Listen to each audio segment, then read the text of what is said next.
Amni akan umat Oromoo adda bilisummaa Oromoo ajjiraatu. Oromoo naa ijaaramu. Oromoo nu adda bilisummaa Oromoo jalatti haa ijaaramu. Qabsoo keenya itti fufna. Injifannu. Nadiga mada du'ee jedhee sin awwaalanne jirta jedhee sin barbaadanne.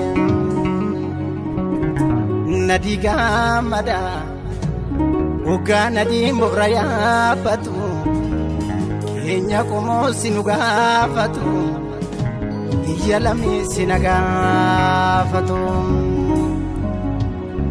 inni moofa'u wayyaa korneetti inni moofa'u ajjeessanii nurran deemina dhugaa wayyaa muti moofa'u.